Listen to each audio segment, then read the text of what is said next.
Hello friends, ఈ వీడియోలో ఎరేలో ఒక కొత్త ఎలిమెంట్ని ఎలా ఇన్సర్ట్ చేయాలో తెలుసుకుందాం. ఫస్ట్ ఏం చేస్తామంటే ఒక ఎరేని తీసుకుంటాం, దాంట్లో కావాల్సిన వాల్యూస్ అన్నీ ఇస్తాం. ఇలా ఒక ఎరే తీసుకున్నప్పుడు ప్రతిదానికి కూడా ఒక ఇండెక్స్ అనేది ఉంటుంది, అది 0 నుంచి స్టార్ట్ అవుతుంది. ఇప్పుడు ఈ ఎరేలోకి ఒక కొత్త ఎలిమెంట్ని ఇన్సర్ట్ చేయాలి అంటే ఫస్ట్ మనకి ఏ పొజిషన్లో ఇన్సర్ట్ చేయాలో తెలియాలి. దానికోసం పొజిషన్ అని ఒక వేరియబుల్ తీసుకుంటాం. ఫర్ ఎగ్జాంపుల్ థర్డ్ పొజిషన్లో ఇన్సర్ట్ చేయాలనుకుందాం. ఇప్పుడు థర్డ్ పొజిషన్లో 99 అనే వాల్యూ ఇన్సర్ట్ చేయాలనుకుందాం. మనం ప్రోగ్రామర్స్ కాబట్టి మనకు తెలుసు ఎరే అనేది ఇండెక్స్ 0 నుంచి స్టార్ట్ అవుతుంది అని. కానీ యూజర్స్కి ఇవేమీ తెలియదు. యూజర్స్ ఫస్ట్ నెంబర్ని 1 లాగా తీసుకుంటారు, సెకండ్ నెంబర్ని 2 లాగా తీసుకుంటారు. సో థర్డ్ పొజిషన్లో ఇన్సర్ట్ చేయాలి అంటే అప్పుడు ఇక్కడ ఇన్సర్ట్ చేయాలనుకున్నట్టు. అందుకని మనం ప్రోగ్రామ్ ద్వారా ఏం చేస్తామంటే సెకండ్ ఇండెక్స్లో ఇన్సర్ట్ చేస్తాం ఈ కొత్త నెంబర్ని. ఓకే, ఎరే వాల్యూస్ అన్నీ ఇలా ఉన్నాయి కదా. ఇప్పుడు సెకండ్ ఇండెక్స్లో మనం కొత్త నెంబర్ని ఇన్సర్ట్ చేయటం కోసం ఫస్ట్ సెకండ్ ఇండెక్స్ నుంచి చివరి ఇండెక్స్ వరకు ప్రతిదాన్ని కూడా నెక్స్ట్ ఇండెక్స్లోకి మూవ్ చేస్తాం. అది ఎలా చేస్తామో మీకు నేను చెప్తాను. ఓకే, ఇక్కడ చూడండి. ఇప్పుడు ఈ చివరి నెంబర్కి ఇండెక్స్ వచ్చేసి 7 అవుతుంది. తర్వాత ఈ సెకండ్ ఇండెక్స్లో మనకు కావాల్సిన వాల్యూని ఇన్సర్ట్ చేసుకుంటాం. ఇక్కడ మీరు ఒక చిన్న విషయం గుర్తుపెట్టుకోవాలి. అదేంటంటే ఇక్కడ చూడండి, సెకండ్ ఇండెక్స్ నుంచి చివరి ఇండెక్స్ వరకు ప్రతిదాన్ని నెక్స్ట్ ఇండెక్స్లోకి మూవ్ చేయాలి అని చెప్పా కదా, అది ఇక్కడ నుంచి స్టార్ట్ చేయమన్నమాట. ఫస్ట్ ఈ 6th ఇండెక్స్లో ఉన్న వాల్యూని 7th ఇండెక్స్లోకి కాపీ చేస్తాం. ఎందుకంటే ఇక్కడ చూడండి, ఫస్ట్ మనం సెకండ్ ఇండెక్స్లో ఉన్న దాన్ని థర్డ్ ఇండెక్స్లోకి సేవ్ చేసామనుకోండి, అప్పుడు ఇక్కడ 30 పోయి 50 వచ్చేస్తుంది. అప్పుడు ఈ థర్డ్ ఇండెక్స్లో ఉన్న 30 అనేది పోతుందన్నమాట. అలా జరగకుండా ఉండటం కోసం ఇక్కడ చూడండి, ఫస్ట్ 6th ఇండెక్స్లో ఉన్న దాన్ని 7th ఇండెక్స్లోకి కాపీ చేస్తాం. అప్పుడు ఈ 7th ఇండెక్స్లో ఏ వాల్యూ కూడా లేదు కాబట్టి 40 వస్తుంది. తర్వాత 5th ఇండెక్స్లో ఉన్న వాల్యూని 6th ఇండెక్స్లో కాపీ చేస్తాం. అప్పుడు 6th ఇండెక్స్లో ఉన్న 40 పోయి 50 వచ్చేస్తుంది. కానీ ప్రాబ్లం ఏమీ లేదు, ఎందుకంటే ఈ 40ని ఆల్రెడీ మనం పక్కన సేవ్ చేసుకున్నాం. అలాగే ఇప్పుడు 4th ఇండెక్స్లో ఉన్న వాల్యూని 5th ఇండెక్స్లో కాపీ చేస్తాం. అప్పుడు కూడా 5th ఇండెక్స్లో ఉన్న 50 పోయి 20 వచ్చేస్తుంది. ఇక్కడ కూడా ప్రాబ్లం ఏమీ లేదు, ఇక్కడ ఆల్రెడీ 50 ఉంది. సో ఎరే వాల్యూస్ అనేవి ఏమీ మనకి డిలీట్ అయిపోవట్లేదు అనమాట. ఇక్కడ ఇలా సెకండ్ ఇండెక్స్ వరకు కూడా చేస్తాం. తర్వాత సెకండ్ ఇండెక్స్లోకి మనకు కావాల్సిన వాల్యూని అసైన్ చేసుకుంటాం. దీన్ని ప్రోగ్రామింగ్ ద్వారా ఎలా చేస్తామో ఇప్పుడు చూద్దాం. ఇక్కడ మీరు ఇంకొక కొత్త విషయం తెలుసుకోవాలి. అదేంటంటే ఇక్కడ చూడండి, మనం ఎరే డిక్లేర్ చేసేటప్పుడు ఇంట్ ఏ ఆఫ్ 7 అని ఇలా డిక్లేర్ చేస్తాం కదా. సి ప్రోగ్రామింగ్లో ఒక ఎరేకి సైజ్ అనేది మెన్షన్ చేశాము అంటే ఇంకది ఫిక్స్డ్గా ఉండిపోతుంది, దాన్ని చేంజ్ చేయటం కుదరదన్నమాట. ఫర్ ఎగ్జాంపుల్ ఈ ఎరేనే తీసుకుందాం. ఇక్కడ 7 వాల్యూస్ ఉన్నాయి. సో 0 నుంచి 6 వరకు ఇండెక్స్లు ఉంటాయి. ఒకవేళ దీంట్లో కొత్త వాల్యూ సేవ్ చేయాలి అంటే ఈ సైజ్ అనేది ఇంక్రీజ్ చేయాలి, కానీ అలా చేయటం కుదరదన్నమాట. సో అందుకే ప్రోగ్రామింగ్లో ఏం చేస్తామంటే డిక్లేర్ చేసుకునేటప్పుడు ఒక పెద్ద వాల్యూ ఇచ్చేస్తాం, ఏదో ఒకటి 1000 అన్నట్టు అలా, లేకపోతే 100 అయినా ఇవ్వచ్చు, మీ ఇష్టం. ఓకే, అప్పుడు 7 వాల్యూస్ కావాలి అనుకుంటే 7 వాల్యూస్ ఇవ్వచ్చు, లేదా 10 వాల్యూస్ కావాలి అనుకుంటే 10 వాల్యూస్ ఇవ్వచ్చు. కొత్త వాల్యూ ఇన్సర్ట్ చేశాక దాని సైజ్ వచ్చేసి 8 అవుతుంది. ఒకవేళ 10 వాల్యూస్ ఉంటే కొత్త వాల్యూ ఇన్సర్ట్ చేశాక దాని సైజు 11 అవుతుంది. సో అప్పుడు ప్రాబ్లం ఏమీ లేదనమాట, ఎందుకంటే 1000 వాల్యూస్ వరకు కూడా సేవ్ చేసుకోవచ్చు మనం ఈ ఎరేలో. ఇది గుర్తుపెట్టుకోండి. ఓకే, ఇక్కడ చూడండి, ఫస్ట్ ఒక ఎరేని డిక్లేర్ చేసుకుంటాం, దానికి ఎక్కువ సైజ్ ఇచ్చేస్తాం. తర్వాత యూజర్కి ఎరేలో ఎన్ని వాల్యూస్ కావాలో దానికోసం ఒక వేరియబుల్ తీసుకుంటాం. ఫర్ ఎగ్జాంపుల్ n అని తీసుకుంటున్నా. దీంట్లో ఆ వాల్యూని స్టోర్ చేసుకుంటాం. ఫర్ ఎగ్జాంపుల్ 7 ఇచ్చాడు అనుకుందాం. తర్వాత యూజర్ నుంచి ఆ 7 వాల్యూస్ కూడా ఇన్పుట్ లాగా తీసుకుంటాం. అది ఎలా చేస్తామో మీకు ప్రోగ్రామ్ రాసేటప్పుడు చూపిస్తాను. ఓకే, ఫర్ ఎగ్జాంపుల్ ఈ వాల్యూసే ఇచ్చాడు అనుకుందాం. ఇప్పుడు కొత్త వాల్యూని ఎక్కడ ఇన్సర్ట్ చేయాలో ఆ పొజిషన్ని తెలుసుకుంటాం. ఫర్ ఎగ్జాంపుల్ 3 అని ఇచ్చాడు అనుకుందాం. తర్వాత ఏ వాల్యూ ఇన్సర్ట్ చేయాలనుకుంటున్నాడో అది కూడా తెలుసుకుంటాం. ఫర్ ఎగ్జాంపుల్ 99 అనుకుందాం. వీటిని కూడా ఇలా వేరియబుల్స్లో సేవ్ చేసుకుంటాం. ఈ వాల్యూస్ అన్ని తీసుకున్న తర్వాత ఇప్పుడేం చేస్తామంటే ఒక ఫర్ లూప్నే రాస్తాం. ఇక్కడ చూడండి, ఫర్ లూప్ అనేది ఫస్ట్ i అని తీసుకుంటున్నా ఒక వేరియబుల్ని, ఈక్వల్ టు nతో స్టార్ట్ చేస్తున్నా. n అంటే ఇక్కడ ఎంత ఉంది, 7 ఉంది. సో ఇక్కడ చూడండి, ఈ లాస్ట్ దాని నుంచి స్టార్ట్ చేయాలి అని చెప్పా కదా మీకు. ఇటు నుంచి మనం కాపీ చేసుకుంటూ వెళ్తాం అనమాట. 7 నుంచి ఎక్కడి వరకు కాపీ చేయాలి, 3 వరకు కాపీ చేయాలి, 6 నుంచి 2 వరకు ఉన్న వాల్యూస్ని. ఓకే, సో అందుకని లూప్ అనేది ఫస్ట్ 7 దగ్గర స్టార్ట్ చేస్తున్నాం. తర్వాత i greater than or equal to ఎక్కడి వరకు జరగాలి అంటే 3 వరకు జరగాలి. 3 అనేది డైరెక్ట్గా ఇవ్వకూడదు.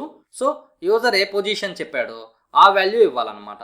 ఇక్కడ 3 ఉంటుంది. ఇప్పుడు ఈ లూప్ అనేది 7 నుంచి 3 వైపుకి తగ్గుతూ రావాలి. అందుకని ఇక్కడ i మైనస్ మైనస్ అని ఇస్తాం. దీని లోపల చూడండి ఏం చేస్తున్నాము. a ఆఫ్ i అంటే ఫస్ట్ టైం 7 ఉంటుంది. a ఆఫ్ 7లోకి a ఆఫ్ i మైనస్ 1 అంటే 7 మైనస్ 1 6. a ఆఫ్ 6లో ఉన్న వాల్యూని a ఆఫ్ 7లో కాపీ చేస్తున్నాం. a ఆఫ్ 6లో ఎంత ఉంది, 40 ఉంది. ఈ వాల్యూని a ఆఫ్ 7లోకి కాపీ చేస్తున్నాం. తర్వాత ఇక్కడ i మైనస్ మైనస్ జరుగుతుంది, 6 అవుతుంది. 6 greater than or equal to 3 అని చెక్ చేసుకుంటుంది. కరెక్టే, కండిషన్ ట్రూ అయింది కాబట్టి మళ్ళీ లోపలికి వస్తుంది. a ఆఫ్ 6లోకి a of 6 minus 1 5. a of 5లో ఉన్న వాల్యూ a ఆఫ్ 6లోకి వస్తుంది. ఇక్కడ చూడండి a ఆఫ్ 5లో ఎంత ఉంది, 50 ఉంది. ఈ వాల్యూ a ఆఫ్ 6లోకి వస్తుంది. తర్వాత i మైనస్ మైనస్ జరుగుతుంది, 5 అవుతుంది. 5 greater than or equal to 3 అని చెక్ చేసుకుంటుంది. కరెక్టే, కండిషన్ ట్రూ అయింది, లోపలికి వస్తుంది. a ఆఫ్ 5లోకి a ఆఫ్ 5 మైనస్ 1 అంటే 4. a ఆఫ్ 4లో ఎంత ఉంది, 20 ఉంది. ఈ వాల్యూ a ఆఫ్ 5లోకి వస్తుంది. తర్వాత i వాల్యూ 4 అవుతుంది, తర్వాత 3 అవుతుంది. ఓకే, ఇక్కడ 3లో ఉన్న వాల్యూ 4లోకి వస్తుంది, 2లో ఉన్న వాల్యూ 3లోకి వస్తుంది. తర్వాత i వాల్యూ 2 అవుతుంది. ఎప్పుడైతే 2 అవుతుందో ఇక్కడ కండిషన్ చెక్ చేసుకుంటుంది. 2 greater than or equal to 3 అని. కాదు, కండిషన్ ఫాల్స్ అయింది. సో ఇంకా లూప్లోకి వెళ్లకుండా బయటకు వచ్చేస్తుంది. ఈ లూప్లో నుంచి బయటకు వచ్చేసరికి ఇక్కడ చూడండి 7 నుంచి 3 వరకు ప్రతిదీ కూడా కాపీ అయిపోయినాయి అన్నమాట వాల్యూస్. సో ఇప్పుడు హ్యాపీగా మనం సెకండ్ ఇండెక్స్లో మనకు కావాల్సిన వాల్యూని ఇన్సర్ట్ చేసుకోవచ్చు. దానికోసం ఈ ఫర్ లూప్ అంతా అయిపోయిన తర్వాత ఏం చేస్తామంటే ఇక్కడ చూడండి ముందు n ప్లస్ ప్లస్ అనేది చేస్తాము. ఎందుకంటే ఇందాక n వాల్యూ 7 ఉంది కదా, కానీ ఇప్పుడు అన్నిటినీ కూడా నెక్స్ట్కి మూవ్ చేస్తే దీని ఇండెక్స్ చూడండి 7 వచ్చింది. ఫస్ట్ ఇండెక్స్ 0 నుంచి 7 వరకు అంటే మొత్తం 8 వాల్యూస్ ఉన్నట్టు. అలా 8 చేయటం కోసం n వాల్యూని ప్లస్ ప్లస్ చేస్తాం. సో 7 కాస్త ఇక్కడ 8 అవుతుంది. తర్వాత ఇక్కడ చూడండి a ఆఫ్ పొజిషన్ అంటే 3 మైనస్ 1 అంటే 2. a ఆఫ్ 2లోకి మనకు కావాల్సిన వాల్యూని ఇన్సర్ట్ చేస్తున్నాం. సో a ఆఫ్ 2లోకి 99 వస్తుంది. తర్వాత ఇంకో ఫర్ లూప్ తీసుకొని ఈ వాల్యూస్ అన్నిటిని అవుట్పుట్లో ప్రింట్ చేస్తాం. ఈ లాజిక్ మీకు అర్థమైంది అనుకుంటున్నాను. అర్థమైన వాళ్ళు ఈ వీడియోని లైక్ చేయండి. ఇప్పుడు సి ప్రోగ్రామ్ని రాద్దాం. ఫస్ట్ కావాల్సిన వేరియబుల్స్ డిక్లేర్ చేస్తున్నా. ఇంట్ a ఆఫ్ 1000 అని ఇస్తున్నా. అలాగే n అనే ఒక వేరియబుల్ తీసుకుంటున్నా. అలాగే ఏ పొజిషన్లో ఇన్సర్ట్ చేయాలో దానికోసం పొజిషన్ అని ఒక వేరియబుల్ తీసుకుంటున్నా. అలాగే ఏ వాల్యూ ఇన్సర్ట్ చేయాలో అది సేవ్ చేయడానికి వాల్యూ అని తీసుకుంటున్నా. తర్వాత ఫర్ లూప్లో యూస్ చేయడం కోసం i అని ఒక వేరియబుల్ తీసుకుంటున్నా. ఇప్పుడు ఎరేలోకి ఎన్ని వాల్యూస్ కావాలో ఆ నెంబర్ని ఇన్పుట్లా తీసుకోవాలి. దానికోసం ప్రింట్ఎఫ్ అని ఇచ్చి ఎంటర్ ఎరే సైజ్ అని ఇస్తున్నా. తర్వాత స్కాన్ఎఫ్ అని ఇచ్చి యూజర్ నుంచి ఇన్పుట్ తీసుకుంటున్నా. ఆ వాల్యూని n అనే వేరియబుల్లో స్టోర్ చేస్తున్నా. తర్వాత ఎరే వాల్యూస్ అన్నీ కూడా ఇన్పుట్లా తీసుకోవాలి. దానికోసం ముందు ప్రింట్ఎఫ్ ఇచ్చేసి ఎంటర్ %d నెంబర్స్ అని ఇస్తున్నా. ఈ %d ప్లేస్లో n వాల్యూని ప్రింట్ చేస్తున్నా. సో ఫర్ ఎగ్జాంపుల్ 7 అని ఇస్తే అప్పుడు ఎంటర్ 7 నెంబర్స్ అనేది వస్తుంది ఇక్కడ. తర్వాత ఫర్ లూప్ ఒకటి తీసుకుంటాం. ఫస్ట్ i వాల్యూని 0 నుంచి స్టార్ట్ చేస్తాం. ఎందుకంటే ఎరే ఇండెక్స్ అనేది ఫస్ట్ 0తో స్టార్ట్ అవుతుంది కదా, దానికోసం. తర్వాత i లెస్ దాన్ n అని ఇస్తాం. అప్పుడు 0 నుంచి లెస్ దాన్ n అంటే n వాల్యూ 7 అనుకుందాం. అప్పుడు లెస్ దాన్ n అంటే 6 వరకు ఈ లూప్ ఎగ్జిక్యూట్ అవుతుంది. తర్వాత i ప్లస్ ప్లస్ ఇస్తాం. ఈ లూప్ ఎగ్జిక్యూట్ అయిన ప్రతిసారి స్కాన్ఎఫ్ ఇచ్చి యూజర్ నుంచి ఇన్పుట్ తీసుకుంటాం. ఆ వాల్యూని ఎరేలో స్టోర్ చేసుకుంటాం. అది కూడా ఇండెక్స్ యూస్ చేసుకొని. ఇక్కడ చూడండి ఫస్ట్ i వాల్యూ 0 ఉంటుంది, లోపలికి వస్తుంది. ఇక్కడ యూజర్ నుంచి ఒక వాల్యూ ఇన్పుట్లా తీసుకొని a ఆఫ్ 0లో సేవ్ చేస్తుంది. ఇక్కడ అండ్ కూడా ఇవ్వాలి. ఓకే, తర్వాత i ప్లస్ ప్లస్ జరిగి 1 అవుతుంది, మళ్ళీ లోపలికి వస్తుంది. ఇంకొక వాల్యూ ఇన్పుట్లా తీసుకొని దాన్ని a ఆఫ్ 1లో స్టోర్ చేసుకుంటుంది. ఇలా a ఆఫ్ 6 వరకు కూడా అన్ని వాల్యూస్ని స్టోర్ చేసుకుంటుంది. ఓకే, ఈ ఫర్ లూప్ అయిపోయేసరికి ఎరే వాల్యూస్ అన్నీ తీసేసుకున్నట్టే. ఇప్పుడు ఏ పొజిషన్లో ఇన్సర్ట్ చేయాలో అది తీసుకోవాలి. దానికోసం enter at which position you want to insert ఇలా ఇస్తున్నా. తర్వాత స్కాన్ఎఫ్ ఇచ్చి యూజర్ నుంచి వాల్యూని తీసుకుంటున్నా. ఆ వాల్యూని పొజిషన్ అనే వేరియబుల్లో స్టోర్ చేస్తున్నా. తర్వాత ఏ వాల్యూ ఇన్సర్ట్ చేయాలో దాన్ని కూడా తీసుకోవాలి. దానికోసం మళ్ళీ printf అని ఇచ్చి enter the number you want to insert అని ఇస్తున్నాం. తర్వాత మళ్ళీ scanf ఇచ్చి యూజర్ నుంచి ఇన్పుట్ తీసుకుంటున్నా. ఆ వాల్యూని వాల్యూ అనే వేరియబుల్లో స్టోర్ చేస్తున్నా. ఇప్పుడు యూజర్ నుంచి వాల్యూస్ అన్ని తీసుకోవటం అయిపోయింది.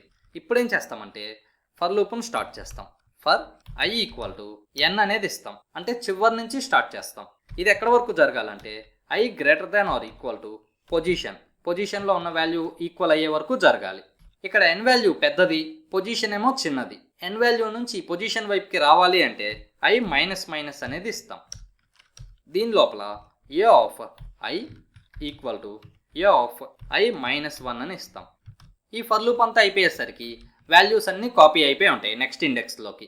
ఇప్పుడు ఎరే సైజ్ని ఇంక్రీజ్ చేయాలి. సో n++ అని ఇస్తాం. తర్వాత a ఆఫ్ పొజిషన్ -1. పొజిషన్ -1 అంటే పొజిషన్లో ఫర్ ఎగ్జాంపుల్ 3 ఉంది అనుకుందాం, -1 అంటే 2 అవుతుంది. సో ఎరేలో 2 ఇండెక్స్లోకి కావాల్సిన వాల్యూని ఇన్సర్ట్ చేస్తున్నాం. తర్వాత వాల్యూస్ అన్నిటిని అవుట్పుట్లో ప్రింట్ చేయాలి. దానికోసం ఒక printf ఇస్తున్నాం. ముందు array values after inserting the element. ఇప్పుడు మళ్ళీ ఫర్ లూప్ తీసుకుంటాం. i వాల్యూని 0 ఇండెక్స్ దగ్గర స్టార్ట్ చేస్తాం. i లెస్ దాన్ n అని ఇస్తాం. i++ అంటే 0 నుంచి 7 ఇండెక్స్ వరకు ఈ లూప్ ఎగ్జిక్యూట్ అవుతుంది. ఎగ్జిక్యూట్ అయిన ప్రతిసారి printf అని ఇచ్చేసి ఆ వాల్యూని ప్రింట్ చేస్తాం అవుట్పుట్లో.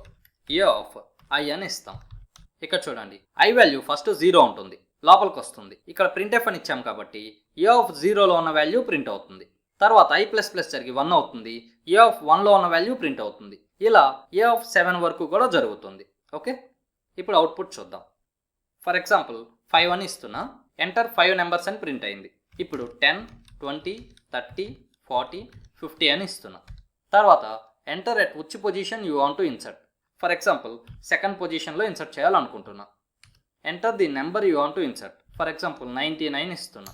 ఇప్పుడు చూడండి మనం సెకండ్ పొజిషన్ అని ఇచ్చాం కాబట్టి అప్పుడు 1 నుంచి కౌంట్ చేసుకుంటుంది. 1 ఇది 2.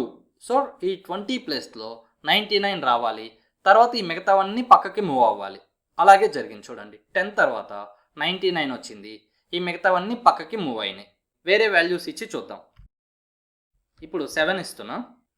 5, 12, 7, 6, 15, 35, 45.